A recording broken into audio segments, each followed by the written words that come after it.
You are recognized, ma'am. You may proceed when you're ready. You have 2 minutes. Thank you very much, Presiding Judge. Okay, kanina sinabi mo na hindi ka umabot doon sa notice of disallowance pero andun pa rin sa ICBAO nung na-release yung notice of suspension, di ba? Yes po, Your Honor. Okay. So, doon sa notice of suspension, katulad ng disallowance, nasabi mo, kahit wala ka na ron, you were made aware kasi nabalitaan mo, pinagbawal ba ng COA yung mga confidential expenses dahil peke o fictitious, gawa-gawa lang yung mga AR? Anong pong notice yung tinutukoy niya po, Your Honor? Doon sa mga AR ng OVP, meron bang sinabi na gawa-gawa lang, hindi tunay, peke? Dahil hindi po yan yung focus ng audit namin, wala po kaming basis para magkaroon ng findings po doon sa mga sinasabi niyo. So ang sagot, no. Walang sinasabi na fictitious yung AR. At doon sa AOM, pati sa suspension, gano'n na rin sa ND, sinabi ba ng COA na yung AR and documentary evidence of payments, yung DEP, peke, falsipikado, huwad? Since hindi po yan yung focus ng audit po namin, wala po kaming findings about that, Your Honor. Sinabi ba doon na falsipikado yung DEP at saka yung AR? Na it was forged, kumbaga? Wala pong ganong findings, Your Honor. Wala rin, di ba? At doon sa mga pangalan ng mga recipient ng award, tama ba ako sa pagkaintindi na hindi rin sinita ng COA yung mga kakaibang pangalan tulad ng Mary Grace Piatos, Andy Lim, etc. Ang sinabi at binanggit talaga ng COA ay yung mga datos na hindi tumutugma. Tama ba?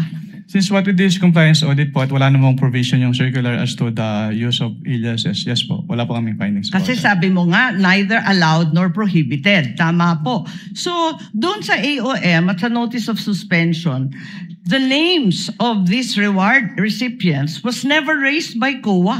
Di ba? Yes po. Tama. Dahil nangyayari talaga na kakaibang pangalan ang binibigay kapag confidential or intelligence fund. Kaya isa pang tanong ko, dun sa notice of suspension, pati na rin sa ND, ang pagkaintindi natin, final ba ito o hindi? Kapag sinabi po kasing notice of disallowance under the joint circular, meron na pong obligation to restitute agad. Tama, final siya sa COA. Pero kahit ang desisyon ng COA, pwedeng dalhin sa Supreme Court para maging pinal na pinal. Hindi po ba? I-clarify ko lang po, kapag dumating na po kasi sa Supreme Court, ang tanging ground na lang po dyan ay grave abuse of discretion amounting to lack or excess of jurisdiction. So wala na pong kinalaman po yung factual matters. Ganun nga, talaga naman na matters of fact, hindi naman rin na-raise sa Supreme Court. Tama ka doon. Pero hindi pinal. Pwedeng dalhin sa Korte Suprema. At no point are these final. I-clarify ko lang po, yung decision po ng COA to restitute ay hindi po apektado nung pag-file sa Supreme Court. So kahit mag-file po sila ng petition for certiorari sa Supreme Court, kailangan na po nilang ibalik kaagad. Kasi yung pendency po ng petition for certiorari, hindi po niya na-stay yung obligation to restitute. Naintindihan natin yon, pero hindi pa tapos ang kaso. Pwede pang dalhin sa Korte Suprema, hindi po ba? At saka dun sa notice of suspension, balikan ko lang, was there a finding na ginamit sa pansarili yung mga confidential funds ng OVP? That is a presumption po under joint circular. Misappropriated ba yun? Kindly wrap up. That is a presumption po. Hindi po kailangan directly sabihin kasi nagkaroon po ng presumption. Pero hindi sinabi. Sa madaling sabi, Pero dahil wala presumption talagang po siya, hindi po siya kailangan sabihin, Your Honor. Naintindihan ko, pero wala doon. Is there a COA finding na ninakaw ang confidential funds doon sa various AOMs and notice? Meron bang sinasabi doon na ninakaw? It was stolen? There is a prima facie evidence na nagamit po siya for personal use or benefit under the joint circular. Kaya nga. Kindly wrap up, Senator Judge Marcos. Yes, You're gonna bail at I round am two. done, but I have questions kung may second round. There will be a round two, and I will register you, Senator Judge Marcos. Itutuloy ko lang yung tinatanong ko kanina dahil may nabanggit kayo ng presumption of misappropriation. Tama ba? For personal use. Based on the joint circular po, meron po. Oo, tama. Pagkatapos nun, tinitingnan ko yung joint circular at maliwanag that the presumption for misappropriation arises against the accountable officer, di ba? Yes, Against the accountable officer. Sino ang accountable officer? Maliwanag naman yung joint circular. Sa 3.1, sabi, yung officer whose duties permit or require possession of government funds, hindi ba? Based on the joint circular po, may ganyang provision. Oo. So yung SDO talaga, yung Special Disbursing Officer has the possession, the custody. Tama yun, di ba? Yes po. O kung ganon, if the presumption na personal use ayon sa 8.3 ng Joint Circular, failure of the accountable officer to liquidate any public funds is tantamount na nga to that presumption. Hindi Yes, po po. ba? Yes, So, ang tanong dito, sino ang accountable officer dito sa sitwasyon na to? Kasi ang liwaliwanag na hindi naman si Vice President ang payee. Hindi naman sinasabi na nasa kanya yung pera. Ang liwanag sa inyong joint circular that the Special Disbursing Officer is the one who was designated by the head of agency to have custody, di ba? And in the case of the OVP, si Acosta yon. In the case of DepEd, hindi ba si Fajarda yon? That is not entirely correct po, Your Honor. Because under the joint circular, it shall be the responsibility of the head of the agency first to approve yung cash advance. Pangalawa, to Oo oversee yung agency-wide utilization. Pangatlo, to ensure compliance with the joint Unresponsive circular. po. And also po, inattest din po ni OBP yung Unresponsive po. Ang tinatanong ko lang, hindi ba yung designated, yung SDO, si Fajarda lang at si Acosta, hindi si VP, hindi siya yung payee eh.